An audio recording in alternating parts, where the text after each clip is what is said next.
Hi everyone, my name is Mahmoud Sheikh and welcome back to Object-Oriented System Analysis and Design video tutorial series.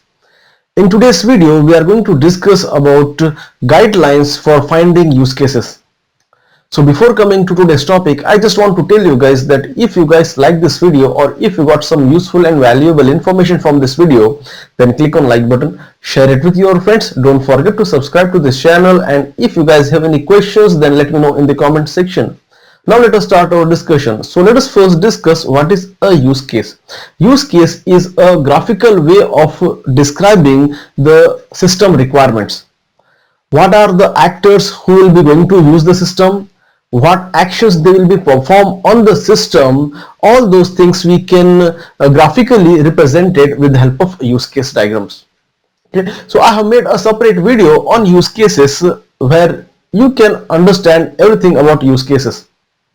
So in this video we will be discussing only about guidelines for finding use cases. So let us come to our topic. The first point is, for each actor, find the task that the system needs the actor to perform. Okay, whenever we decided to design any software application, first we start that process by finding out the requirements. Okay, functional requirements and non-functional requirements. So this may be possible that once our system gets developed, there can be different users using the system, and those different users will be having different operations or different tasks. So first we need to find out who are those users who will be using the system tomorrow and call those users as actors. Once we find out those actors, then we need to decide what actions these different types of actors will be going to perform on the system. So here you can see I have drawn a diagram for student management system. So here there are two users or actors. Let me label these two actors as student and teacher. So these are two different actors, and tasks of these two different actors are different. Now we need to find out those tasks. As you can see here, student will going to perform only these three tasks: check attendance, check timetable, check grades. Whereas the teacher can perform all these tasks, including update attendance, update grades. So before starting developing the system, we need to design this use case, and in that use case we need to describe the actors with their names and what actions these actors will be going to perform. That's what this first point is all about. Okay, so first we need to find out each and every actor, and for each and every actor you need to decide what actions or tasks those actors will be going to perform with the system. Now the next is, the use case should represent a course of events that leads to a clear goal. Different actors will be using the system to perform a specific task, or those actors will be having a goal or an objective.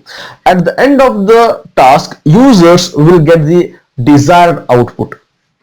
Next is, name the use cases. Okay, so here you can see I have drawn this diagram where I have labeled two actors. So you just need to mention the names of those actors who will be participating in that situation, and you need to represent various tasks or cases or situations which these actors are going to perform.